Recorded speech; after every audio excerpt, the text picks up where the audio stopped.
আজ হাজারো পরিবারে আমাদের শান্তি থাকে না। অনেক পরিবারে নিজের পুরুষ যারা আমরা আছি ৮০-৮২টা, আর বউগুলো যেগুলো পেয়েছি ওগুলো একেবারে ঐশ্বরিয়া মার্কা।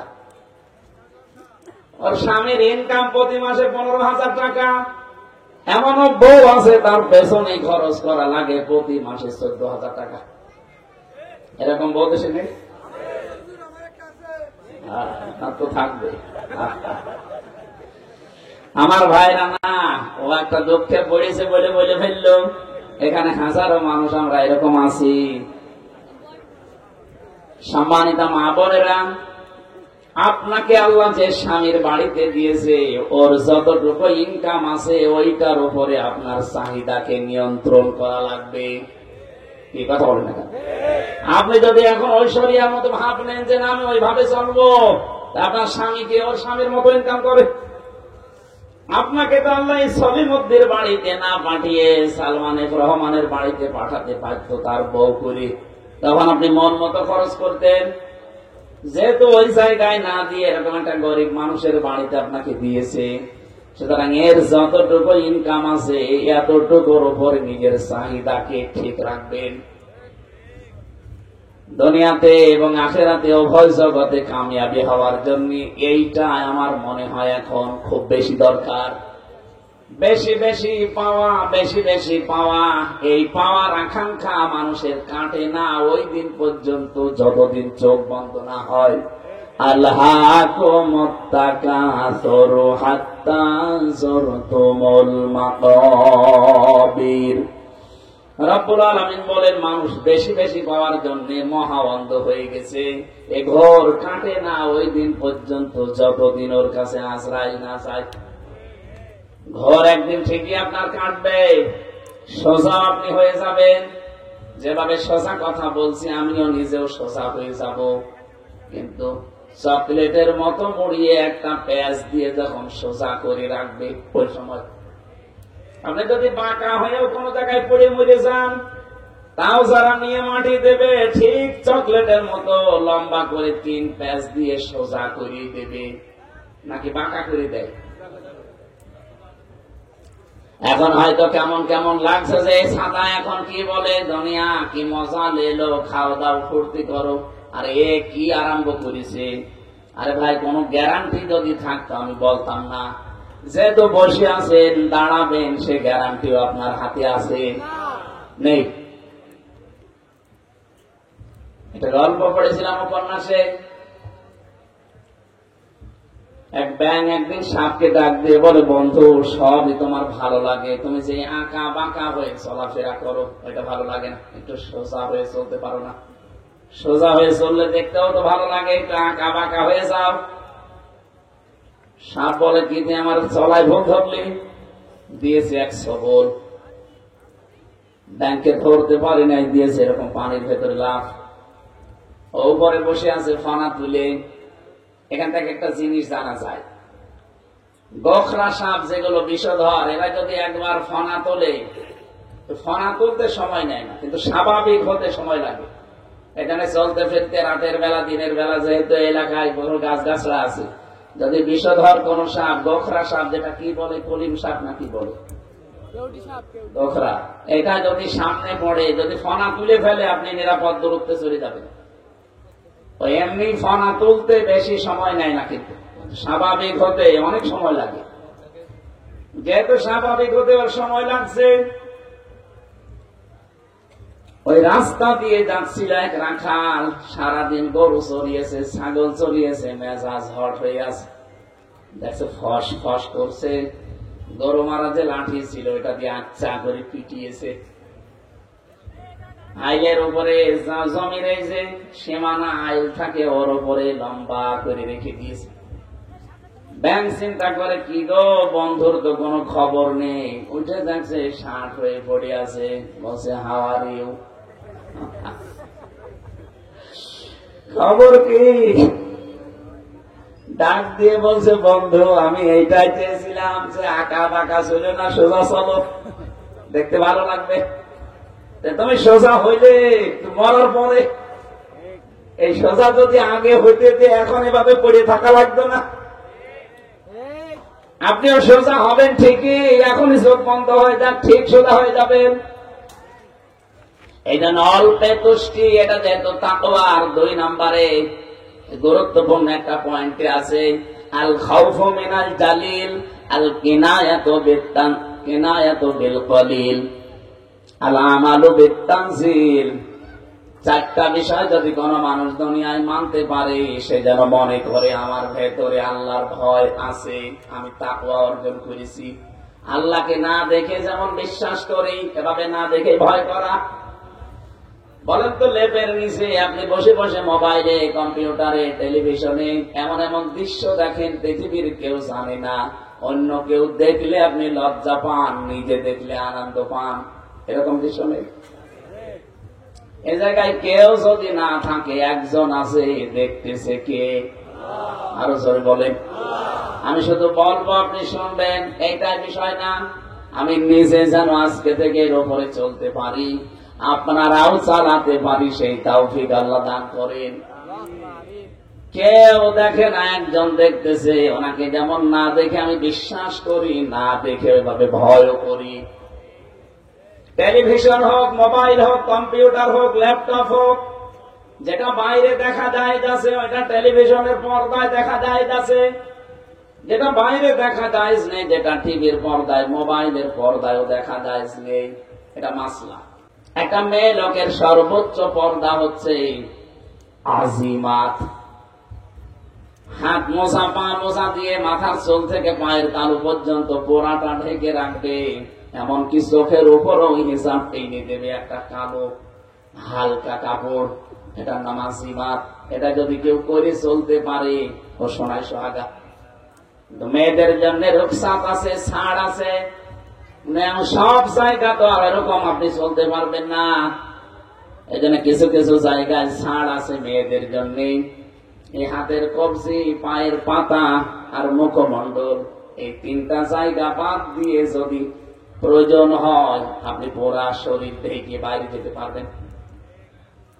জানেনদের এখানে মতামত আছে 2টা। আগে যেটা বললাম, ওইটাই আপনি যদি মেনে চলতে পারেন, তাহলে সর্বোত্তম।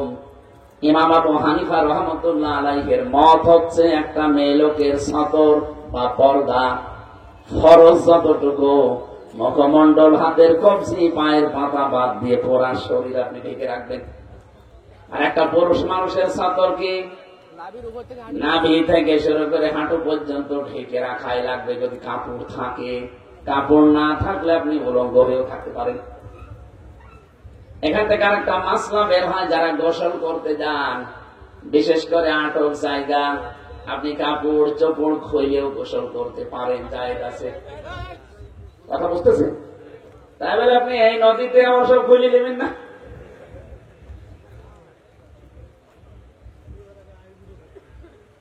পোশাকের যে মাত্রাটা বললাম নারী পুরুষের, বাংলাদেশে বহু মানুষ আমরা দেখি, বউকে আমরা শাড়ি কিনে দেই, মেয়েকে শাড়ি কিনে দেই না। এটা দিয়ে পর্দা আদায় হয় না, নামাজও হয় না।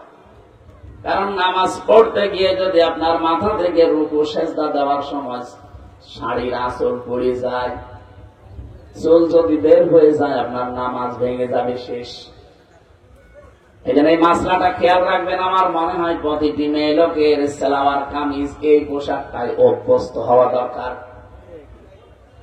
350, 400, 500 টাকা হলে জিনিসও হয়ে যাবে, পর্দা বাদাই হবে, নামাজও হবে, খরচও বাঁচবে। ওই 3000, 4000 টাকা দিয়ে শাড়ি ও ছাতা না কিনলেও আমার মনে হয় এখন ভালো আপনারা এইটা কিনে দেবেন। আমি মদিনার মিউজিয়ামে গিয়েছিলাম, হযরতে ফাতেমাতুজ জাহরার পোশাক আমি দেখে এসেছি। ওনার পোশাক কিনা আমি জানি না, কিন্তু লেখা আছে হাযিহি লিবাসাতুন ফাতিমাতুজ জাহরা রাদিয়াল্লাহু তাআলা আনহা। এটা ফাতেমাতুজ জাহরার পোশাক। এ পর্যন্ত হাতা দেওয়া আছে, পা পর্যন্ত লম্বা। মেয়েরা এরকম পোশাক বানায়, আমার মনে হয় পড়লে আপনার সব কিছু ওকে থাকবে। হঠাৎ করে কোন পুরুষের সামনে পড়ে গেলে আপনার ফরজ বিধান পর্দা লঙ্ঘন হবে না। আমার কথা বোঝা গেছে নাকি বলেন? আমার শাড়ির এই কালচারটা বাদ দিয়ে এই পোশাকটাই অভ্যস্ত হবেন মেয়েরা। আমি যে কথা বলতে চাচ্ছি, কোরআনের আমল করা এটার নাম তাকওয়া। সুতরাং আজকে থেকে আপনি কাজ কারবার করলেই দেখবেন এটা কোরআন কেন্দ্রিক হয় কিনা। যদি দেখেন না কোরআনের নিয়ম নীতি নেই, দেখবেন কোরআনের ব্যাখ্যা হাদিস কোনো কিছু পাওয়া যায় কিনা। এখন যদি বলেন এত কিছু করতে হলে আলেম হওয়া লাগবে, কে বলেছে আপনাকে? ইসলামের মৌলিক কয়েকটা নীতি, খুব বেশি না। আপনি একাধারে প্রতিদিন আধা ঘন্টা করে সময় দিয়ে যদি 1-2 মাস একটু দেখেন, আপনি ইসলাম মানতে পারবেন। অন্তত ফরজ বিধানগুলো কারো কাছে জিজ্ঞাসা করা লাগবে না। হ্যাঁ, আপনি যদি একেবারে কোরআন বুঝে একেবারে সেই আল্লামা সাঈদীর মতো পড়তে চান, তাহলে তো 10-12 বছর সময় এমনি দেওয়া লাগবে।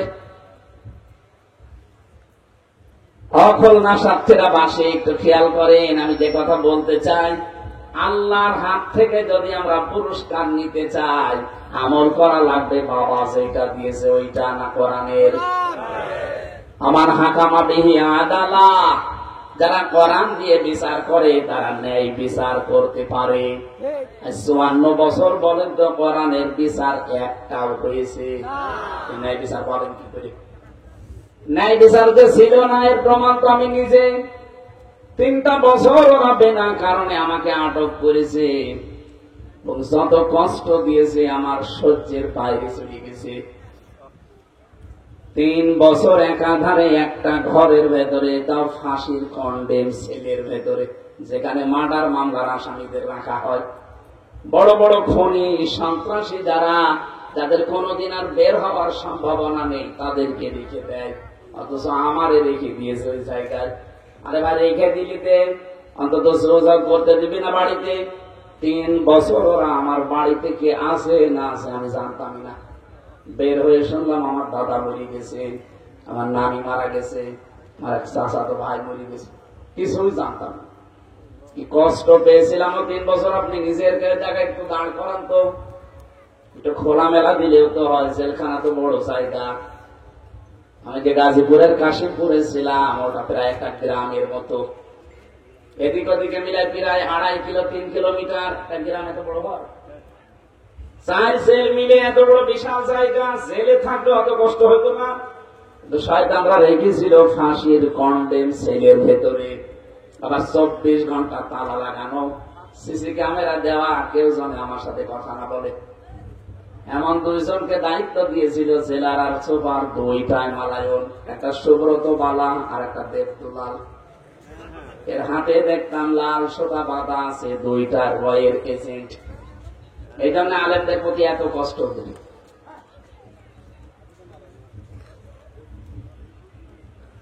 আমার সাক্ষীরা বাসে, আমি আমার ইমান থেকে বলছি, বাংলাদেশের 64 জেলার ভেতরে মন থেকে ইমানের কারণে আপনারা যেহেতু কষ্ট পেয়েছিলেন বেশি, এই জন্য একটু ভালোবাসা আপনার প্রতি এমনি বেশি।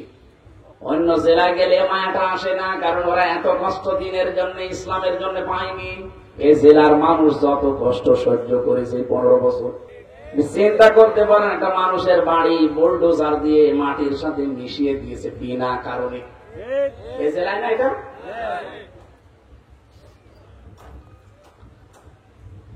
কোরআনের বিচার আমরা পেলাম না। 54 বছর চলে যাচ্ছে দেখতে দেখতে। এটাতে থাকলে কেমন লাগে? আমি মালয়েশিয়া কয়েকদিন আগে ছিলাম, ওখানে কোরআনের বিচার ফুল নেই, কিন্তু যতটুকু ওরা অন্তত মেনে চলে অতটুকুই শান্তিতে আছে। সৌদি আরবে ছিলাম আমি, ওখানে কোরআনের বিচার 100 ভাগ পাইনি, হয়তো 60 ভাগ আছে 100 ভাগের ভেতরে, তাই যে শান্তিতে ওরা থাকে। মালয়েশিয়া বিশ্ববিদ্যালয় গিয়েছিলাম, আন্তর্জাতিক বিশ্ববিদ্যালয় যেটা, ওখানে 120টা দেশের ছেলে মেয়েরা পড়াশোনা করে। অন্যান্য দেশের ছেলেরা আমারে বলছিল, হুজুর এই যে মোবাইলটা, এই মোবাইলের দাম প্রায় 80,000 টাকা, এখানে পড়ে আছে, শুধুমাত্র এর পাশ দিয়ে যদি বাংলাদেশ আর ভারতের লোক না যায়, এ কিয়ামত পর্যন্ত পড়ে থাকবে, কেউ নেবে না। কিন্তু বাংলাদেশের আর ভারতের লোক যদি এর পাশ দিয়ে যায়, গায়েব হয়ে যাবে। আমার মত থাকে ওখানে, কারণ আমার বাড়ি কোথায়। আমার কথায় আপনি আমার বাস দিলেন যে মোবাইলটা পড়ে আছে, বিশ্বের অন্য কোন দেশের লোক যদি পাশ দিয়ে হেঁটে যায়, 120টা দেশের মানুষ পড়ে ওখানে, এতগুলো দেশের ছেলে মেয়ে। কেউ নেবে না পড়ে থাকলে, কিন্তু আপনাদের দেশের লোক আর ভারতের কোন শয়তান যদি পাশ দিয়ে যায়, ও গায়েব করে থাকবে। তারপর দেশে যদি চুরি করলে হাত কেটে দাও, এই আইনটা থাকতো, আমাদের দুই দেশের মানুষও নেওয়ার সাহস পেত না। আমার দাদা, আমার ছোট দাদা বলছিল যে আমি একবার হজে যে দেখি অজুখানায় একটা মোবাইল পড়ে আছে, কেউ নিচ্ছে না। চিন্তা করলাম কি গো, মোবাইল কি নষ্ট নাকি? কিন্তু সিসি ক্যামেরা দেওয়া তো। মনে মনে ভয়, যদি হাত দে আর ধরা পড়ে যায়, দেশে গেলে মানুষ বলবে হাজী সাহেব চোর, কারণ হাত কেটে দেবে। কি করে, কেউ তো নেয় না, সব চলে যায় আশমাস দিয়ে। এদিক ওদিকে তাকিয়ে দেখলাম এখন আর কেউ ভেতরে নেই, আস্তে করে তুলে নিলাম। হারানো জিনিস ওই মসজিদে নববীর সামনে একটা ঘর আছে, ওখানে জমা দেয়, ওখানে জমা দিলাম। ওনারা জিজ্ঞাসা করলাম, ভাই এই মোবাইলটার দাম কেমন হবে? ওনার ভাষা দিয়ে আমাদের জিজ্ঞাসা করছে, ইয়া হাজিউল হুজ্জাত আইনা বিলাদুকা, হাজি দেশ কোথায়? যে তুমি বাংলাদেশ। বাংলাদেশ থেকে এসেছি। উনি ওনার ভাষা দিয়ে বলছে, হাজি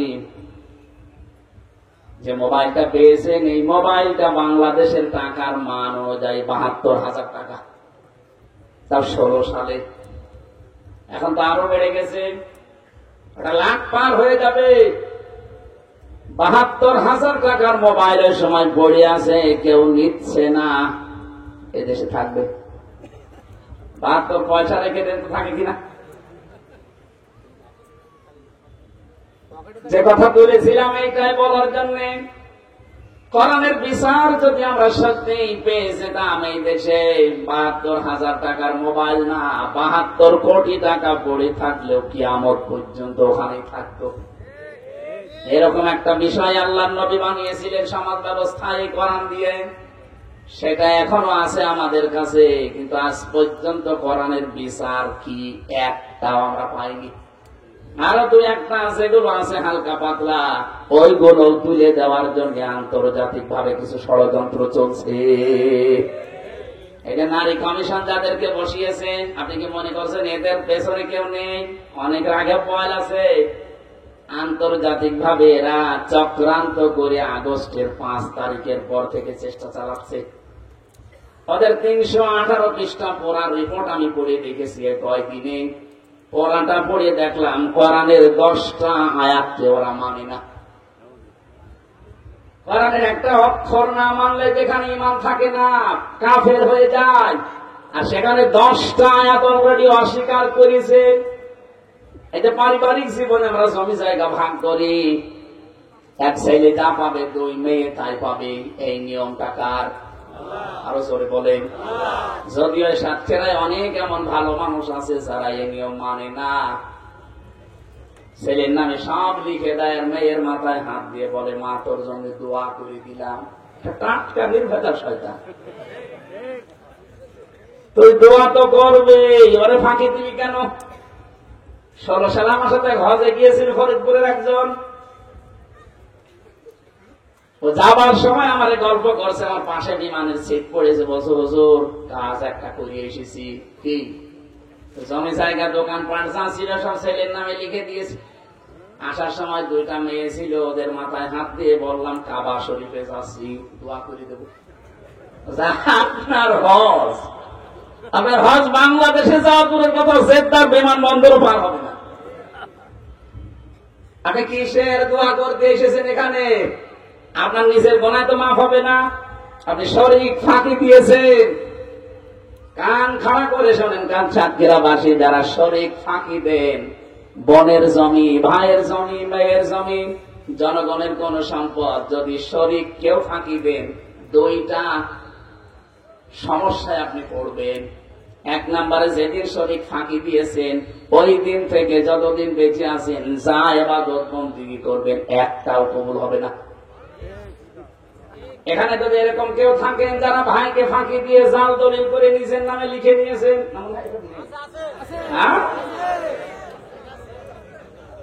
যদি এরকম কেউ থাকেন আজকে যে ওটা ফেরত দেবেন।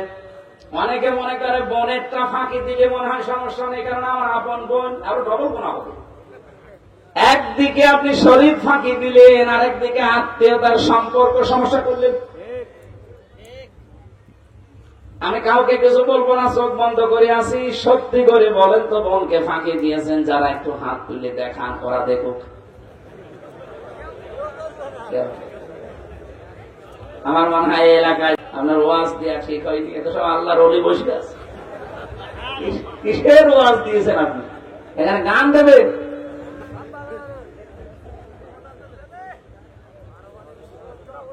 আপনি একটু ভাবেন তো নবীর এই হাদিসের দিকে তাকিয়ে। যেদিন আপনি বোনের জমি, ভাইয়ের জমি, ফুফুর জমি, চাচার জমি, অথবা নিজের মেয়েকে ফাঁকি দিয়ে অন্য উল্টা পাল্টা করে গেলেন, কিসের নামাজ পড়লেন, হজ করে আসেন, আপনি তাহাজ্জুদ পড়লেও তো ওই দিন থেকে কবুল হওয়া সব বন্ধ। 2 নম্বরে, যেদিন মারা যাবেন ঈমান পাবেন না, বেঈমান হয়ে মরবেন। আপনি কার জন্য কি করছেন? আপনি কি মনে করেন যে আমার এই ছেলেটা সুখে থাকবে, মেয়েরা যা করে করুক গা, আমার ছেলেটা সুখে থাকবে, পরবর্তীতে আমাকে দেখে শুনে রাখবে? আপনাকে দেখে শুনে রাখার দায়িত্ব কি ছেলের না আল্লাহর? তামাম দুনিয়া ভর্তি সম্পদ দিলেও যদি আমার আল্লাহ বলে না, তোর ছেলে তোর দায়িত্ব পালন করবে না, ওই ছেলে ওই সম্পদ নিয়ে আরো অবৈধ কাজে ব্যয় করবে। মাঝখান থেকে আপনার জীবনের ইবাদত বন্দেগী গুলো নষ্ট করলেন, আর মরণের সময় বেঈমান হয়ে মরে গেলেন। কারো জন্য কিছু করার দরকার নেই। দুনিয়া পুরাটা একটা ধোঁকা। আপনি মনে করবেন আপনার বউ এও ধোঁকা, আপনার মা বাবা এও ধোঁকা, সব ধোঁকা। আমার কোরআনে কারিমে আল্লাহ জানিয়েছেন, আমাল হায়াতুদ দুনিয়া ইল্লা মাতাউল গুরুর। হে পৃথিবীর মানুষেরা, দুনিয়ার জীবন কিন্তু পুরাটা ধোঁকা। যত কিছুই মরিচিকার মতো মনে হবে না, এ আমারে ছাড়বে না। কে বলিস আপনাকে? আমি আমার নিজেরটা বলছি, আল্লাহর কসম। কোরআন আমার সামনে। এখন যদি আমি ধপ করে পড়ে মরে যাই, আর আপনি আমার ম্যাডামরা যদি খবর দেন যে হামজা পটল তুলেছে, হ্যাঁ, ও কান্দবে, আমার ভালোবাসে, কান্দবে। 2-3 দিন হয়তো কান্নাকাটি করে খাবার দাবার হালকা পাতলা বন্ধ করে দেবে। 7 দিন পরে দেখবেন স্বাভাবিক হয়ে গেছে। কি কথা বলছেন? 7 দিন পরে স্বাভাবিক হওয়া শুধু না, 1 মাস যেতে যেতে দেখবেন আবার আনন্দ ফুর্তি আরম্ভ হয়ে গেছে দুনিয়ার মানুষের সাথে। খুব বেশি হলো 3 মাস 10 দিনের ভেতর ওর বাবা এসে আমার বাবার কাছ থেকে বলে, ওরে নিয়েও চলে যাবে। বলবে ও তো নেই, এখন মেয়ে রেখে করবো কি? ঠিক অন্য জায়গায় বিয়ে দিয়ে দেবে।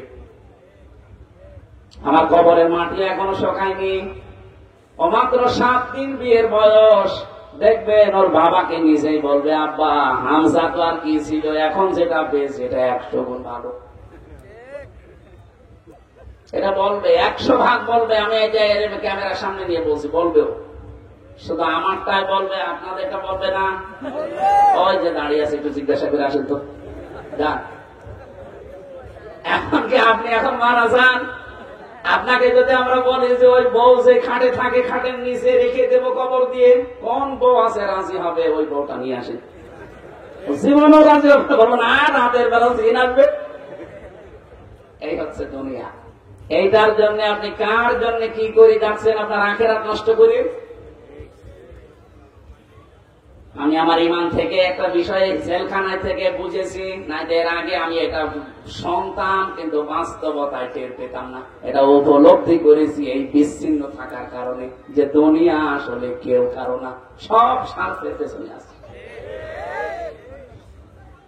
আমি যার জন্য যা করে যাচ্ছি বলেন তো, কুষ্টিয়ান। আমার বাবার নাম রিয়াজউদ্দিন, আমার দাদার নাম জাহান আলী, তার বাবার নাম নমাজ আলী। এরপরে আমি আর চিনি না। 3 পুরুষের পরে আমার আর মনে নেই, আমি আর চিনিও না। এমন দিকে যদি জিজ্ঞাসা করেন আপনার বাবার নাম কি, বলে তো, আপনার দাদার নাম, তার দাদার নাম জানেন। আমি তো তার 3 পুরুষ বস, 2 পুরুষের পর আর মনে নেই, আর জানার দরকার নেই। এখন বলেন তো, এই যে নমাজ আলীর বাবা, যেটা খুব বেশি হলো 61 বছর আগে মরে গেছে লোকটা, মাত্র 61 বছর আগে লোকটা, আমি সেদিন হিসাব করলাম খাতা কলম দিয়ে, যে দেখি আমার দাদা, আমার দাদার বাবা, হিসাব করে দেখি আমার বাবা, দাদা আর তার বাবা, এই 3 পুরুষ মাত্র। হিসাব করে করে দেখলাম মাত্র 61 বছর আগে মরে গেছে লোকটা। আমার মনে মনে হচ্ছিল ওই নমাজ আলীর বাপ যদি এখন এসে বলে, কুষ্টিয়ার এই 2 তলা বাড়ি আমার, এই ভিটা আমি বানিয়েছিলাম, এখন আমি থাকবো, আল্লাহর কসম ওই বুড়োকে আমি ঢুকতে দেবো।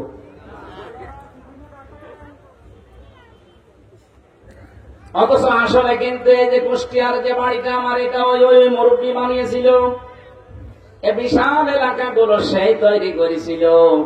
মাত্র 60-61 বছর পরে আসলে তারে যদি আমি ঢুকতে না দেই, আমারও 50 বছর পরে যখন আমি মরে যাব, যদি দুনিয়ায় আমি আসি, আল্লাহর কসম আমার বাড়িতে এখন যারা আছে তা আমারও ঢুকতে দেবে না।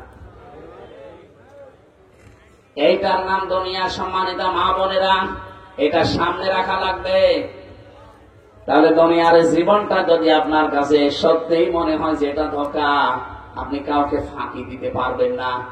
যার যতটুকু হক আছে আপনি আরো দুনিয়ায় জীবিত থাকতে পঙ্খানো আদায় করে যাবেন। কোন স্বামী যদি, স্ত্রী যদি চায় যে আমার স্বামী আরো বেশি দিন বেঁচে থাক আমার সাথে, তার সম্মান বেড়ে যাক, তার সম্পদ আদি আল্লাহ যা দিয়েছে এটা আরো বাড়তে থাক, আল্লাহর নবী বলেন ওই স্ত্রী লোকের উচিত হবে স্বামীকে তাকিদ দেওয়া, পেছনে লেগে থাকা আঠার মতো, যে স্বামী যা করো করো, কিন্তু রক্তের সম্পর্কগুলো ঠিক রাখো। যাদের সাথে তোমার রক্তের সম্পর্ক আছে, তোমার বোনের আছে, তোমার ভাইয়ের আছে, তোমার চাচার আছে, তোমার ফুফুর আছে, আমার বংশের আমার শ্বশুর শাশুড়ি যারা আছে এদের আছে, যাদেরই আছে, এইগুলো একটু ঠিক রাখো, এদের হক অন্তত আদায় করো। আমরা যেভাবে চলি অন্তত ঠিক আছি। এভাবে যদি তারা উদ্বুদ্ধ করতো, আমার মনে হয় অনেক স্বামী নিজের বোন গরিব বলে অনেকে আমরা পরিচয় দিতে চাই না। ধর্ম আত্মীয় সে সাক্ষীরাই প্রতি মাসে 3 বার করে যায়। নাকি আমি বেশি বলে ফেললাম? হচ্ছে না আমাদের। মেয়েরা যারা এসেছেন, আমি বারবার অনেক মেয়ে লোক বলে, হ্যাঁ হুজুর শুধু আমাদের পেছনে লাগে। আরে ভাই, আপনার পেছনে না, আমি চাই আপনি বেঁচে যান। আপনি ধরা খাবেন। আপনার কারণে হাজারো স্বামী তার মা বাবাকে আলাদা করে দিচ্ছে শুধু আপনার ওই ছোট মনের কারণে। এখানে আমি সহ যত স্বামী বসে আছে, আমি কোরআন মাথায় নিয়ে ওদেরকে বলাতে পারি, একটা স্বামীও মন থেকে বলবে না যে আমার মা বাবা আলাদা হয়ে যাক। আপনি জিজ্ঞাসা করেন কোনটারে, জিজ্ঞাসা করবেন করেন, কিন্তু ওখানে যারা বসে আছে বোরকা পরে, জিজ্ঞাসা করেন 100টার 80টা বা 90টা মহিলা বলবে যে না, আমি ওই বুড়ো বুড়ির সাথে থাকবো না। আপনি নিজের মা বাবা হলে বাবা আলাদা করে দিতে পারতেন। হ্যাঁ, আছে কিছু ভালো আছে হালকা। কয়েকদিন আগে এসপি মারা গেছে, নিজের গুলি দিয়ে আত্মহত্যা করে, আপনি তার জীবনটা পড়েন। এই বউ শাশুড়ির দ্বন্দ্বের কারণে লোকটা মানসিক যন্ত্রণা সহ্য করতে না পেরে একজন এসপি, চিন্তা করতে পারেন, একটা জেলার 2nd কমান্ডে আছে সেই লোকটা, তার প্রতিদিনের উপায় অন্তত চোখ বন্ধ করে থাকলেও 20 লাখ। বিসিএস ক্যাডার কোথায় পৌঁছিয়ে তার জীবনটা, কিছুদিন পরে সে এসপি হয়ে যেত, এরপরে ডিসি হইতো, এরপরে রাষ্ট্রের গুরুত্বপূর্ণ কোন দেশের অন্তত রাষ্ট্রদূত হয়ে জীবনটা একেবারে জান্নাতের মতো কাটাতে পারবে। পারিবারিক জীবনে ওর বউ আর মা, এদের ভেতরে সাপে নেউলের মতো সম্পর্ক। শাশুড়ি যারা এসেছেন শুধু নামাজ পড়া, রোজা রাখা আর কালো বোরকা পরা ইবাদত না। অন্যের একটা মেয়ে এসেছে, মেয়েটাকে নিজের মেয়ের মতো দেখতে পারেন না। একটু ভাবা যায় না যে আমার মেয়ে যদি দোষ করতো আমি কি এভাবে বকাবকি করতাম না, শিখিয়ে দিতাম? ওইটা একটু মনে করে অন্তত চালিয়ে নেন। বৌমা যারা এসেছে এরা যদি মনে করতো এগুলো আমার মা বাবার মতোই, মা বাবা যদি আমার বেঁচে থাকতো আমার কাছে এইভাবেই থাকতো। আমি যতটুকু বুঝি ভাই, ইসলাম আর বাস্তবতা, আজ হাজার পরিবারে শুধু বউ আর শাশুড়ির ছোট মনের কারণে আমরা মানসিক রোগী হয়ে যাচ্ছি। এখানে এরকম রোগী আছেন? কার হাত তোলেন তো। ঠিক আছে, মা বোনদেরকে বলবো, নামাজ যেভাবে গুরুত্ব দিয়ে পড়েন, রোজা সেভাবে গুরুত্ব দিয়ে রাখেন, পরিবারটা এইভাবে একটু গুরুত্ব দিয়ে রাখেন, দেখবেন পরিবারে আমার আল্লাহ একটা অনির্বচন সুখ দান করবেন। কোরআনের বিচার ব্যবস্থার কথা বলছিলাম, এটা নেই, এই জন্য আমরা অবিচারে আছি। সত্যি যদি এটা আমরা দেখতে পেতাম, কোরআনের বিচার থাকলে আপনি মিনি জান্নাতে বাস করতেন।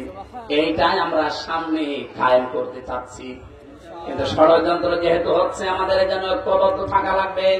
আরে ভাই, কোন আদর্শ মানেন, কোন দল করেন, সব তো দেখলেন 54 বছরে কি পেয়েছেন আপনি, আপনার বাবা কি পেয়েছে, মরে তো কবরে চলে গেছে সে। এখন আপনাকে কিছু পাওয়া লাগবে দুনিয়ার আখিরাত মিলে। আপনার কপালে যেটা লেখা আছে এটা তো মাস্ট বি আপনি পাবেনই, তার যাতে বেশিও পাবেন না, কম পাবেন না। মাঝখান থেকে আপনার আখিরাতটা নষ্ট করেন না, তৈরি করে দেন। কোরআনে নামাজের কথা যেহেতু 82 বার আছে, রোজার কথা 1 বার আছে, যাকাতের কথা 82 বার আছে, হজের কথা 1 বার আছে, আর কোরআন দিয়ে পরিবার, সমাজ, রাষ্ট্র চালানো লাগবে, এটা আছে 918 জায়গায়। কোরআনে কারিমে কোরবানির কথা আছে কয়বার বলেন বলেন? মাত্র 1 বার আল্লাহ দিয়েছেন, ওয়ালিকুল্লি উম্মাতিন জাআলনা মানসাকান।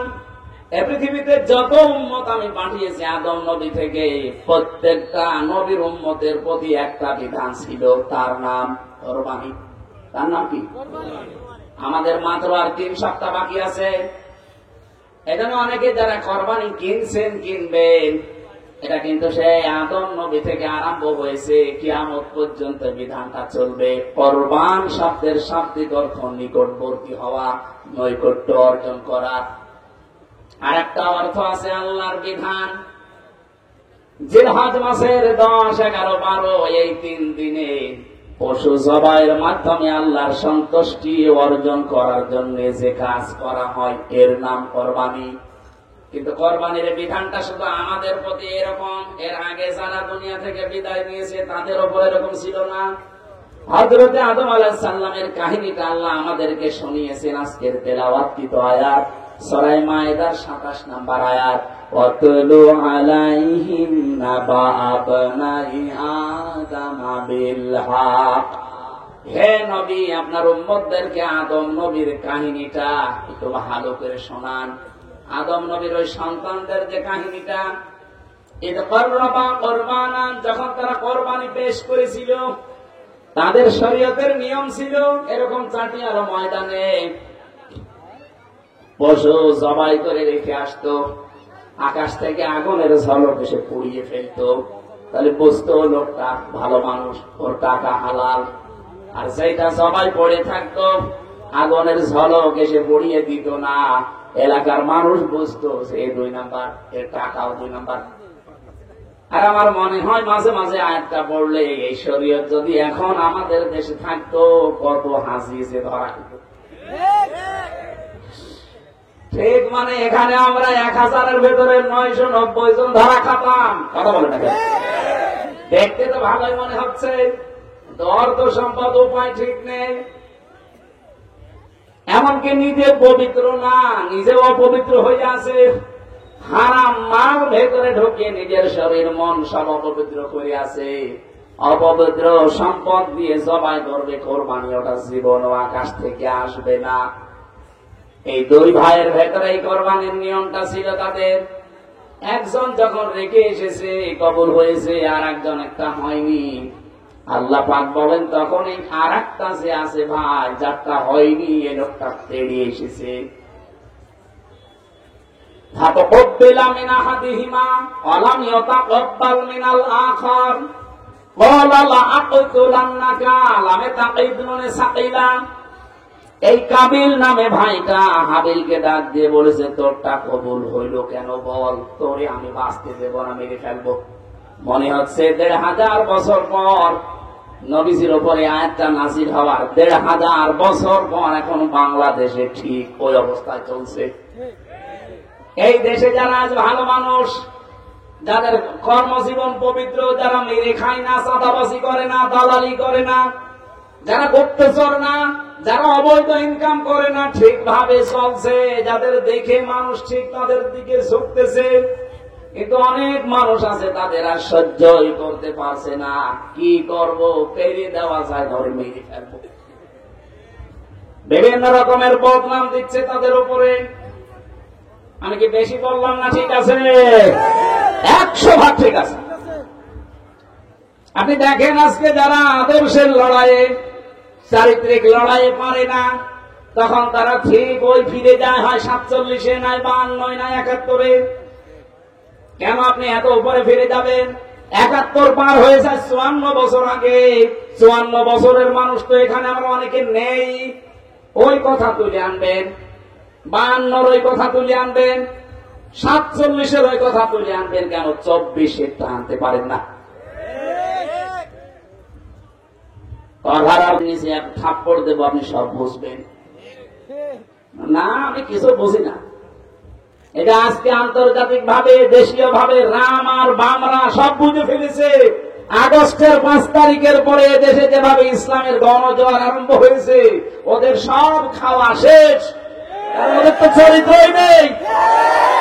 ওরা এখন চরিত্রের কালিমা দেওয়ার জন্য কত রকমের কথা বানিয়ে বানিয়ে, কেন তোর 71 তোলা লাগবে কোন কারণে? আমি কি 71-এ জন্ম নিয়েছি? আমার 92-তে আমার জন্ম। তুই কথা তুললে বলতো 32 কি 24-এরটা তোল। কাবিল এই লোকটা হারামি ছিল, ওটা কবুল হয়নি, এই জন্য সেই ভাইটা কবুল হয়েছে, ওরে মেনে নিতে পারছে না। কি করবে, পারে না। ওর সাথে তখন বসে লাখ তোলার নাকা, তোরে আমি হত্যা করবো। হাবিলের জবাব দিয়েছিল। আমরা আজ হাবিলের যারা আদম নবীর সন্তান হিসাবে হাবিলের মতো আমরা যারা আছি, আমার মনে হয় এখন যে অবস্থা চলছে হাবিলের মতো জবাব দেওয়া লাগবে।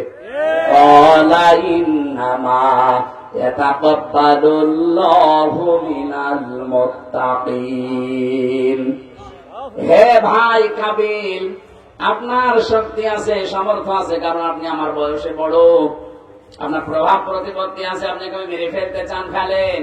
কিন্তু আল্লাহ এই পৃথিবীতে শুধু মুত্তাকিদের ইবাদত বন্দেগী কাজকর্ম কবুল করছে, করবে। এটা কব্বালু, এটা মোজারে, বর্তমান ভবিষ্যৎ, প্রেজেন্ট ফিউচার। আপনি যতই জোর করেন না কেন, জীবনও আপনি আল্লাহ রাস্তা ভাজন, প্রিয় ভাজন হতে পারবেন না। জোর করে কোনো কিছু পৃথিবীতে আদায় হয় না, সাময়িক হয়, পরবর্তীতে ওর ক্ষতি হয় বেশি। 15.5 বছরে জোর করে কত কিছু করেছিল, একটাও টিকেছে? বলেন। 12,500 কোটি টাকা খরচ করে বানিয়েছিল মূর্তি সারা দেশে, একটাও আছে? একটাও আছে? কুষ্টিয়ার যেটা ছিল এত শক্ত ছিল, শয়তান ভাঙা যাচ্ছিল না, শেষে ভেগে নিয়ে এসে ভেঙেছে। পুরা মাটির ভেতর থেকে তুলে ওই গড়াই নদীতে ফেলে দিয়ে এখন ওই জায়গায় আল্লাহ লিখে দিয়েছে। আমার মনে হয় সরকারের উচিত, যেহেতু 92% আমরা মুসলমানের দেশে, এই 12,500 কোটি টাকা তো পানিতে চলে গেল। যেখানে যেখানে এরকম গোল চত্বর করা আছে, এই সব জায়গায় আমার আল্লাহু আকবার এই শব্দটা লিখে একটা পিলার লাগিয়ে দেওয়া দরকার। মানুষ চলতে ফিরতে যেন আল্লাহর নামটা উচ্চারণ করে। দাবি আপনারা করেন না? আমি এই ব্রাহ্মণবাড়িয়ায় কসবাতে একটা দেখেছি, আল্লাহর 99টা নাম দিয়ে পিলার বানিয়েছে। চারিদিকে মানুষ 4টা রাস্তার মোড় যাচ্ছে, অন্তত একবার হলেও আল্লাহু আকবার বলছে। আর আমরা 15.5 বছরে আল্লাহু আকবার না, ওইটা দেখেই মনে হতো বঙ্গ বল্টু, দেখেই মনে হতো আমি কই ওই জিকির করলে সওয়াব হবে।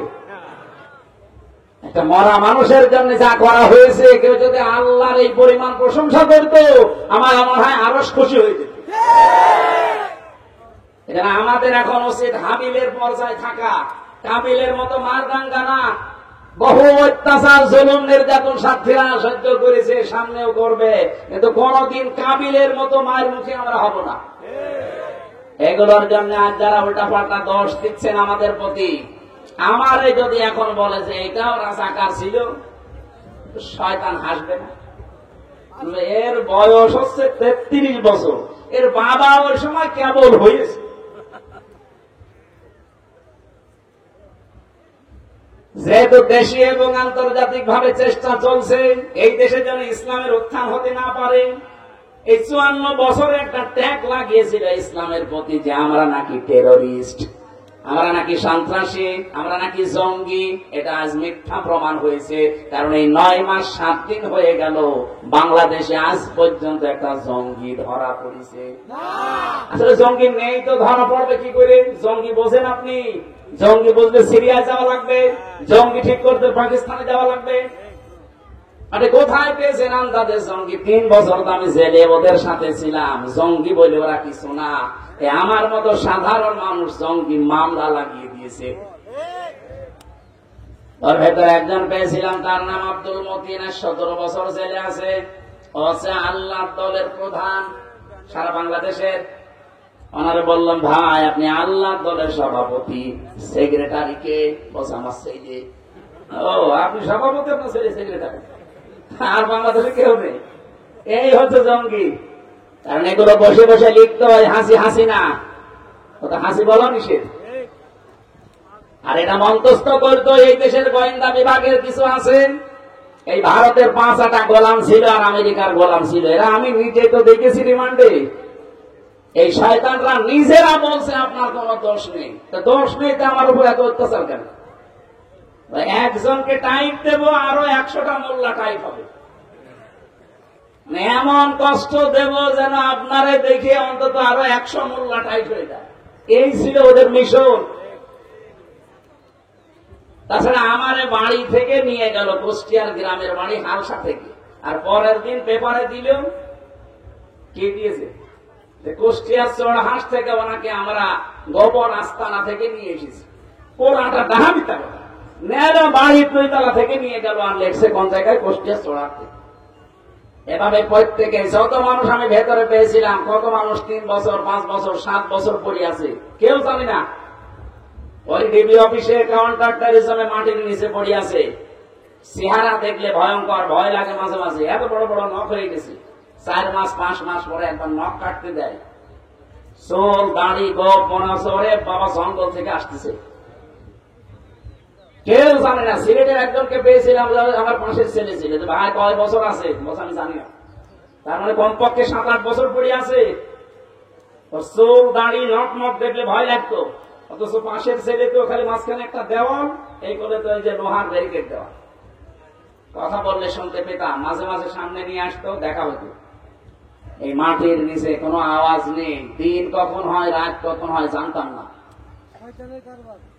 এই শয়তানরা এই কাজগুলো করে এই দেশটাকে আজ 54 বছর এই প্রতিবেশী নামে কলঙ্ক, এই পৃথিবীর নিকৃষ্ট জাতি, এই মুশরিক হিন্দু, এই নরেন্দ্র মোদী যারা আছে, সবগুলো মানুষ নামে কলঙ্ক, জানোয়ার এগুলো। এই জানোয়ারদের কারণে এই দেশে ইসলাম যেন উঠতে না পারে, সেই কাজ ওরা করেছিল। আগে ধরেছিল আলেমদের। বাংলাদেশে আলেমরা জঙ্গি আজ 9 মাস 7 দিনে একটাও ধরা পড়ল না। কারণ জঙ্গির নাটক পাঠাতো লিখে লিখে, আর এগুলো মন্তস্থ করতো ওদের দিয়ে। ওরাও পালিয়েছে, ও পালিয়েছে। এখন জঙ্গি পাবেন কোথায়? মসজিদ তো একটার পর একটা মেয়েরা অলরেডি রেডি করে জাতির ভেতর এখন ফাটল ধরাতে চায়। এই মাহফুজ আলম একদম। আপনি বাস্তবতা বোঝেন না, ভেতরে খোঁজ খবর নিয়ে দেখেন, 2 দিন রিমান্ডে বাড়ি দেন, সব বলে দেব। যেহেতু গভীর ষড়যন্ত্র চলছে, আমাদেরকে কাবিলের ভূমিকা পালন করলে হবে না, হাবিল একটা ভূমিকা পালন করা লাগবে, নীরব। আরে ভাই আপনারটা জীবনও কবুল হবে না, আপনি যা আরম্ভ করেছেন। আজকে একজন আকিকার ছাগল, আমি আসার সময় দেখছিলাম না, আকিকার ছাগল কেনার জন্য বাজারে যাচ্ছে, 3-4 জন লোক তারে ধরে পিটিয়ে বসে চাঁদা দেওয়া লাগবে এখান থেকে। একটা কথা হলো, এটা কে ফেরেশতারা করছে নাকি? সে যারাই করছে। তা আপনি এইরকম কাজ করে জীবনেও এই দেশের মানুষের কাছে আপনি মন পাবেন? এই লোকটার জীবনের দিকে তাকিয়ে বলেন তো, জীবনে কোনদিন চাঁদাবাজি করেছে কিনা বলেন? চুরি করেছে কিনা? ডাকাতি করেছে? জেনা করেছে? আর আপনার জীবনে কি? আপনার মানুষ যে কাছে টানবে, টানবে কি দিয়ে? আপনার তো চরিত্রই নেই। এই জন্য আহ্বান জানাচ্ছি, হাবিলের মতো চরিত্রবান হন। কোরবানি দেবেন, সঙ্গে সঙ্গে আগুনের ঝলক এসে পুড়িয়ে ফেলবে, কবুল হবে। আর কাবিলের মতো এরকম উদ্যত্ত প্রকাশ করবেন, অহংকারী হবেন, উল্টা পাল্টা উপায় করবেন 2 নাম্বারই, জীবনও আপনি জনগণেরও মন পাবেন না, আল্লাহ তো পাবেন না। আল্লাহ রাব্বুল আলামিন বলেন, কুরবানির ইতিহাসগুলো আপনার উম্মতদেরকে আপনি শোনাবেন, হাবিলের এই কথাগুলো, কারণ বছরে বছরে একবার করে আসে। যেহেতু আর 22 দিন আছে, আমাদের গুরুত্বপূর্ণ শিক্ষা দিতে আসতেছে। এই কুরবানির শিক্ষা যদি আপনি এবার না নিয়ে 22 দিন পরে যদি আপনি আবার ভুলে যান, এই দেশটা কিন্তু আর রাখতে পারবেন না। একবার একটু হাতছাড়া হয়ে 15.5 বছর চলে গেছে, এবার যদি হাতছাড়া হয়ে যায় 15.5 বছর না 32 বছর চলে যাবে। আশা করছি আপনারা বুঝেছেন, ইঙ্গিত দিয়েছি আমরা সব, এখন সব ভুলে একটু ধৈর্য ধারণ করে সামনের কিছুদিন আমরা চলা লাগবে। আন্তর্জাতিক ষড়যন্ত্রগুলো এখনো বন্ধ হয়নি, দেশীয় ষড়যন্ত্র চলছে। কুরবানি দেওয়ার মাধ্যমে আমরা আল্লাহর নৈকট্য অর্জন করতে চাই, আল্লাহ যেন তৌফিক দেন, আমিন। আপনারা 5-7 মিনিট পরে আজান হবে, এরপরে ওনাদের কারি সাহেবরা আসবে। আমরা মোনাজাতের মাধ্যমে শেষ করছি। এই যে গাড়ি আছে না, মেয়েদের আমি বই লিখেছিলাম মেয়েদের জীবন নিয়ে, কারাগারে বসে বসে, ওটা নিয়ে যেয়ে পড়াবেন, কাজে লাগবে। আল্লাহুম্মা আমিন। মাগরিবের পরে কারি সাহেবরা আসবে, আন্তর্জাতিক কারিরা আসবে, তেলাওয়াত করবে, আপনারা একটু শুনবেন এসা পর্যন্ত ইনশাআল্লাহ। লা ইলাহা ইল্লা আনতা সুবহানাক ইন্নী কুনতু মিনাজ জালিমিন। এই মোনাজাত বসে করেন, মোনাজাত একটু বসে করেন, মাথা নিচু করেন, মাথা নিচু করেন, চক্ষু বন্ধ করেন। রব্বানা আতিনা ফিদ দুনিয়া হাসানা ওয়া ফিল আখিরাতি হাসানা ওয়া কিনা আযাবান নার ওয়া আদখিলনাল জান্নাতা মা'আল আবরার ইয়া আজিজ ইয়া গফফার ইয়া রাব্বাল আলামিন। রব্বুল আলামিন, সারা জীবন অপরাধ করে জীবনটা নষ্ট করে ফেলেছি, এমন কোন পাপ নেই যা আমাদের জীবনে নেই। এগুলো যদি আমাদের শরীরে লেখা থাকতো, মানুষ আমাদেরকে কুকুরের মতো ঘৃণা করে তাড়িয়ে দিত। মানুষ কিচ্ছু জানে না। তোমার সাত্তার নামের ওসিলায় যেভাবে পাপগুলো গোপন রেখেছো, কিয়ামতে কোটি কোটি মানুষের সামনে ওপেন করে দিও না, এই নামের ওসিলায় তুমি গোপন করে দিও আল্লাহ। মন থেকে আজকে সবাই আমরা মিলে তওবা করছি, জেনে শুনে সামনে আমরা কোনো অপরাধে পা দেব না। আল্লাহ ওইরকম একটা মন আমাদেরকে তুমি তৈরি করে দাও। শয়তানের ধোঁকা থেকে আমাদের মনটা, এই শরীরটা, এই চোখটা, এই মুখটা, এই হাতটা তুমি বাঁচিয়ে দাও। এ মাহফিলের আয়োজন করতে গিয়ে তোমার বান্দা কারি মাসুম বিল্লাহ ভাই বহু চেষ্টা, রাজ জনাব আবুল কালাম গাজী, জনাব আব্দুল গনি সরদার পবিত্র কোরআন তেলাওয়াত করলেন। আপনাদের এলাকার সন্তান, আন্তর্জাতিক পুরস্কার প্রাপ্তকারী শেখ মাসুম বিল্লাহ, আরো মনে হয় তেলাওয়াত করবেন হাফেজ কারি মুস্তাকিম বিল্লাহ সহ অন্যান্য উলামা ইকরাম। আগামীকালও এখানে মাহফিল হবে নাকি? আল্লামা আব্দুল্লাহ আলামিন ভাই আসবেন, হাফেজ মাওলানা আব্দুল্লাহ আল মামুন সাহেব আসবেন, আরো অন্যান্য উলামা ইকরাম আপনারা দাওয়াত দিয়েছেন, তারা এখানে আসবে ইনশাআল্লাহ। মঞ্চে বসা উলামা ইকরাম, সামনে বসা মুসলমান ভাইরা, পর্দার আড়ালের সম্মানিতা মা এবং বোনেরা, প্রাণপ্রিয় সাতক্ষীরাবাসী, জুলাই আগস্টের এই 36শে জুলাইয়ের পর থেকে আমরা ষড়যন্ত্রের ভেতরে আছি। গোপন এবং গুপ্তচর কিছু তৈরি হয়ে গেছে অলরেডি। এদের কারণে আমরা আবার হুমকির ভেতরে পড়তে যাচ্ছি। খুব সতর্ক থাকা লাগবে। আর এই জেলা তো আরো টার্গেট বেশি। সারা বাংলাদেশে বাতিলদের টার্গেটই, জালেমদের টার্গেটই ছিল সাতক্ষীরা আর চাঁপাইনবাবগঞ্জ। এই দুই জেলার উপর যা ওরা চালিয়েছে, আমার মনে হয় 54 বছরও এত অত্যাচার হয়নি। এই অত্যাচারের কারণে আল্লাহ রাব্বুল আলামিন যেদিন জান্নাত দেওয়া আরম্ভ করবে বাংলাদেশের 64 জেলার মানুষকে, এই জেলা দিয়ে আমার মনে হয় আরম্ভ হবে ইনশাআল্লাহ। এরপরও নবীদের হাদিস হচ্ছে, ধনীদের চাইতে গরিব মানুষগুলো 500 বছর আগে জান্নাতে যাবে। আর বাংলাদেশের অন্যান্য জেলার চাইতে এই জেলা একটু গরিব। কি কথা বললেন? গরিব বলতে কি সমস্যা? আপনারা তো চট্টগ্রাম সিলেটের মতো না, যেহেতু কাজ করে খায় আমরা। আল কাসিব হাবিবুল্লাহ, যারা কাজ করে খায় এরা সাধারণ মানুষ না, এরা আল্লাহর বন্ধু। আমরা মনে করি ওই গাছতলায় বসে আছে, বাঁশতলায় বসে আছে, বিভিন্ন দরগা। এটা তো দরগাপুর নাকি, এলাকায় দরগা আছে বেশি? দরগা নেই, আলহামদুলিল্লাহ। দরগা থাকবে কেন? হিন্দুদের দুর্গা আর আমাদের মুসলমানদের দরগা জিনিস একই। দুর্গা থেকে দরগা করে ঠিক করেন, দুটো জিনিসই দিলে একই। দুর্গা আর দরগা জিনিস একই। আমরা ষড়যন্ত্রের ভেতরে যেহেতু আছি, আর একটা গুরুত্বপূর্ণ মাস চলছে আমাদের সামনে, আর কয়েকদিন পরে মাত্র 22 দিন বাকি আছে ঈদুল আজহা। সেই সংক্রান্ত একটা আয়াত কোরআন থেকে পড়েছি, তাফসীর আকারে কথা বলার চেষ্টা চালাবো। মা তাওফীকি ইল্লা বিল্লাহ। নবীজি জানিয়েছেন, মান ক্বালা বিহি সাদাকা, যারা কোরআন দিয়ে কথা বলে এরা সত্য কথা বলে। এখানে যেখানে কথা শুনবেন, যার কথা শুনবেন, যদি কোরআন দিয়ে বলে ওইটা সত্য কথা না, এইটা ঠিক বলা ঠিক হয়। এইটা ঠিক হয়নি এই জন্য, কারণ বাংলাদেশে বহু মানুষ আমরা দেখি তারা কোরআনের আয়াত পড়ে কথা শোনায়, কিন্তু ওই কথা কোরআনে নেই।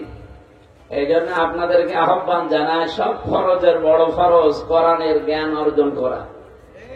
এইটার দিকে এগিয়ে আসা লাগবে, নয়তো আপনাকে ভুল ভাল বুঝিয়ে মানুষ অন্যদিকে নিয়ে চলে যাবে। এই সাতক্ষীরা নলতা এলাকায় যে গিয়াসউদ্দিন তাহেরি সাহেব আসে, এ কিন্তু কোরআনের আয়াত পড়ে কথা শোনায়। যারা হালকা পাতলা একটু কোরআন বোঝে ওদের জিজ্ঞাসা করেন তো, কি কোরআনের উপরে আছে না বাবার দিকে চলে গেছে?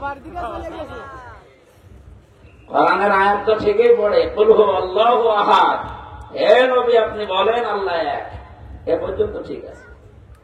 এরপরে এই যে কানে হাত দিয়ে শুরু করে, এই নবী কোন নবী? ফাতেমার বাবা। ফাতেমাকে হোসাইনের মা।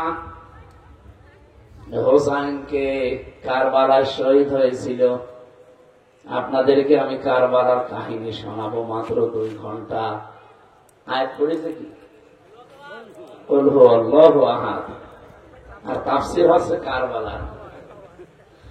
আমরা যারা সামনে বসে থাকি মনে করি আরে তাফসীর হচ্ছে, বলে তো এটার নাম কি তাফসীর? আপনি আয়াত পড়লেন কি আর তাফসীর করছেন কি? তারপরও কারবালার যে শিক্ষাগুলো, কমপক্ষে 10টা মহান শিক্ষা আছে কারবালা, ওইগুলো যদি বলতো তা তো মেনে নেওয়া যায়। কোন জায়গায় কি আন্দাজে বানিয়ে বানিয়ে তার নামে চালিয়ে দেয়। আমাদের কণ্ঠ ভালো, গলায় সুর আছে, মানুষ মনে করে না এ কোরআন হাদিসের কথাই বলছে। এই জন্য বাংলার মানুষকে আমরা বারবার জানাচ্ছি, এই দেশে কয়েক প্রকার কথা হয়, তার ভেতরে এই একটা, এটার নাম হচ্ছে আওয়াজ। এটা ওয়াজও না, তাফসীরও না, এর নাম কি? আওয়াজ হয়। আমরা আওয়াজ দেব না ইনশাআল্লাহ।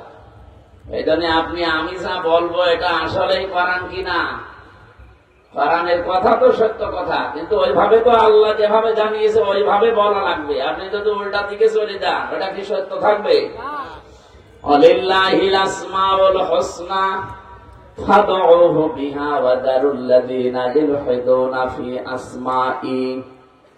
সূরা আরাফের 180 নম্বর আয়াতের প্রথম অংশে আছে, আল্লাহ পাক বলেন, দুনিয়াতে বহু সুন্দর সুন্দর নাম আমার আছে, যে নামে পারো আমি আল্লাহকে ডাকো, কিন্তু সাবধান, আমার নামকে ইলহাদ করা যাবে না। ইলহাদ মানে রদ বদল করে দেওয়া, পরিবর্তন করা, উল্টা পাল্টা করে ডাকে, কাটছাট করা। এই যে আল্লাহ আল্লাহ কিছুক্ষণ বলার পর কেউ যদি বলে ইয়ালি বাবা, শালি বাবা, আল্লাহ বাবা, ফতে বাবা, এ কি আল্লাহর ভেতরে আছে? নামই তো পাল্টিয়ে দিলেন। এই জায়গা থেকে আমাদের শিক্ষা নেওয়া লাগবে, কোরআন যেহেতু নিষেধ করছে, আল্লাহ বাদে অন্য কোন নামে তাকে ডাকা যাবে না। হ্যাঁ, যদি জিকিরের শব্দগুলো দিয়ে ডাকেন তাও আংশিক আপনি ডাকতে পারবেন না। সুবহানাল্লাহ এটা জিকিরের শব্দ, আপনাকে পুরাটা বলা লাগবে সুবহানাল্লাহ। কেউ যদি বলে সুবহান সুবহান, জিকির হয়েছে? আপনাকে আল্লাহু আকবার বলা লাগবে, শুধু আকবার আকবার বলতে পারবেন না। আলহামদুলিল্লাহ বলা লাগবে, আলহামদ আলহামদ বলা যাবে না। ঠিক লা ইলাহা ইল্লাল্লাহ বলা লাগবে। আল্লাহর নামই খণ্ডন করা নিষেধ, উলট পালট করে ডাকা নিষেধ। আপনি কোথায় পেয়েছেন ভণ্ডামি? কোরআন দিয়ে কথা বললে সত্য কথা বলে, কিন্তু কোরআন দিয়েই বলা লাগবে, অন্যদিকে যাওয়া। আমার নাম ইলাবিহি ওজিরা, কোরআন দিয়ে যারা আমল করবে, কোরআনের উপরে যাদের কাজ থাকবে দুনিয়ার জীবনের। আমল মানে কি? কাজ। বলেন বলেন। কোরআন দিয়ে কেউ যদি কাজ করে, আমল করে, তার পুরস্কার আল্লাহ নিজের হাতে কিয়ামতে দান করবে। আপনি অন্যান্য কিতাব দেখে আলোচনা করলে, আমল কাজ করলে সওয়াব পাবেন না, বিষয়টা এমন না, পাবেন। তো ফেরেশতারা হয়তো কিয়ামতে আপনাকে পুরস্কার দিয়ে দেবে, নবীরা দেবে, রাসূলরা দেবে। কোরআনের আমল যদি দুনিয়ার কারো থাকে, ওর পুরস্কার কেউ দেবে না, আল্লাহ নিজের হাতে দেবে। ফ্যাক্টরির মালিক যদি বলে আজকে আর ম্যানেজার দেবে না, আজকের বেতন আমি নিজে দেব, কর্মচারীরা একটু বেশি খুশি হবে না? বলেন বলেন। সবাই জানে যে দায়িত্বে যিনি আছেন ম্যানেজার, তার তো একটা লিমিট আছে। মালিক তাকে 5 লাখ টাকা দিয়ে বলেছে এটা বন্টন করবা, যার যা পাও না। তো মালিক যখন নিজে দেবে তখন কতটুকু, এটার হিসাব কর্মচারী ম্যানেজার জানে। দুনিয়ার মালিকের প্রতি যদি এই হয় আমাদের আনন্দ বিশ্বাস, তাম পৃথিবীর সব কিছুর মালিক যিনি, উনি বলছেন আমি পুরস্কার দেব। কত দেব দুনিয়ার মানুষের ব্রেনে ধরবে না। এখানে আজকে থেকে হিসাব করা লাগবে, আমার জীবনের আমল কাজ কি কোরআন কেন্দ্রিক হয়, নাকি কে কোন বাবা যা বলেছে ওই কাজ করি আমি। আমার কথা বোঝা যাচ্ছে? ঠিক আছে। কোরআনে কারিমে তাহলে আমল বা কাজ আছে কয়টা? কোরআনে আমি আমল বা কাজ পেয়েছি 500। কয়টা? এখানে আমার মনে হয় আলেম কয়েকজন বাদ দিয়ে বাকি যারা মুসলমান বসে আছি 5টাও বলতে পারবেন না। 500 দূরের কথা। আমাদের দেশে যে কাঙ্ক্ষিত মানে শান্তি আসবে, আপনি পাবেন কোথায়? এ কোরআনে আল্লাহ 500টা আইন দিয়েছেন, আমল দিয়েছেন। এগুলো যখন ব্যক্তি থেকে একেবারে রাষ্ট্রীয় জীবন পর্যন্ত পুরাটা আপনি দেখতে পারবেন, তখন দেখবেন এই এলাকাটা, এই জনপদটা আল্লাহর মিনি জান্নাত হয়ে গেছে। কোরআনে কারীম জানিয়েছে, ওয়ালা আন্না আহলাল কুরা আমানু ওয়াত্তাকাউ লাফাতাহনা আলাইহিম বারাকাতিম মিনাস সামাই ওয়াল আরদ। সূরা আরাফের 96 নম্বর আয়াতে আছে, জনপদের লোকেরা, দেশের লোকেরা যদি আমি আল্লাহর প্রতি ঈমান আনে আর তাকওয়া অবলম্বন করে জীবন চালাতে আরম্ভ করে, তার মানে কোরআনে বর্ণিত কাজগুলো করার নাম তাকওয়া। তাকওয়ার যে সমস্ত ব্যাখ্যাগুলো আমরা পেয়েছি, তার ভেতরে 3 নম্বরে হচ্ছে আল আমালু বিত তানজিল। তানজিল মানে কোরআন শরীফে কোরআনের নাম আল্লাহ উল্লেখ করেছেন 55টা, তার 4 নাম্বার নাম হচ্ছে তানজিল। আল কোরআন, আল কিতাব, আল ফুরকান, আজ জিকির, আত তানজিল, এভাবে 55টা আছে। কিন্তু কোরআনের একটা নাম হচ্ছে তানজিল, যেটা নাজিল করা হয়েছে।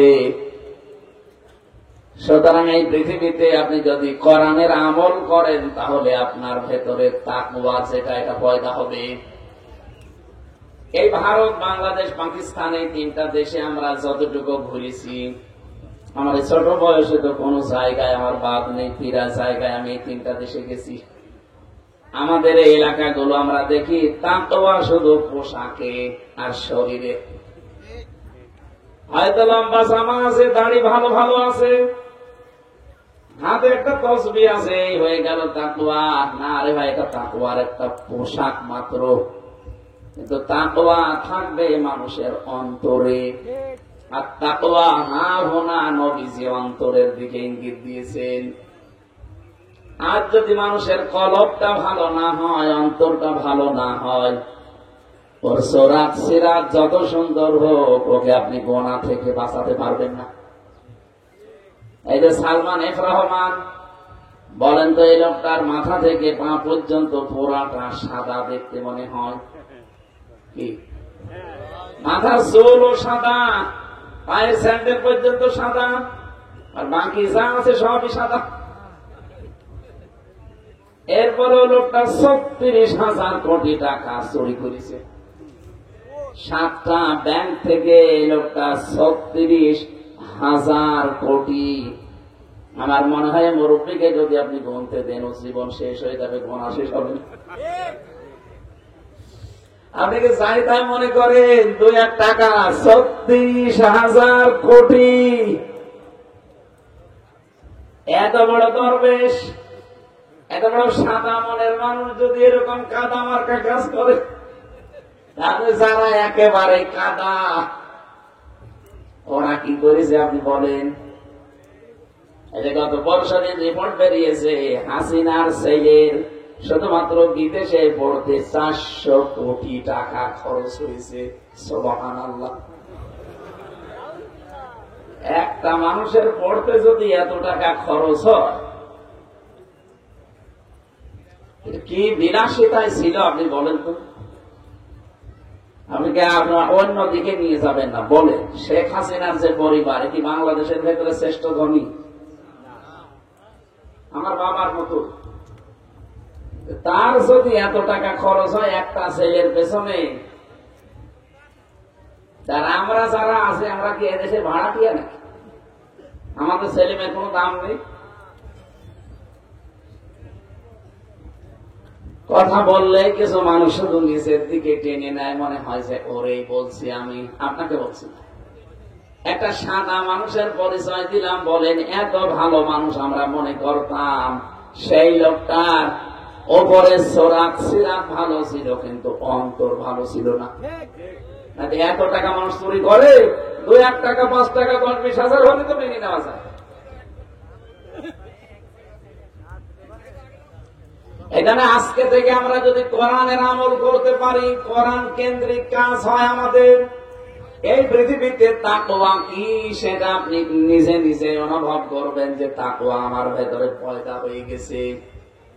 তাকওয়ার যতগুলো মিনিং আছে, তার ভেতরে অন্যতম হচ্ছে আল কিনায়াতু বিল কলিল।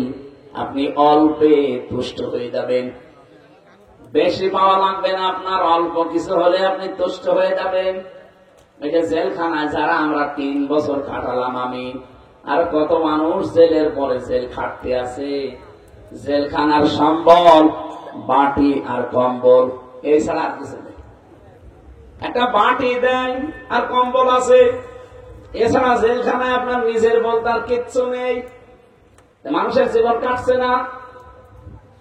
আমার তো 3টা বছর মাত্র এই 2টা জিনিস দিয়ে কেটে গেল। একটা বাটি দিয়েছিল আর একটা কম্বল দিয়েছিল জেল থেকে। আর বাইরে থেকে যেহেতু আমাদের যোগাযোগ বিচ্ছিন্ন ছিল, সবকিছু খবরাখবর নিষেধ, আমার জীবন কাটেনি। 3 বছর কষ্ট হয়েছে, কিন্তু চলে তো গেছে।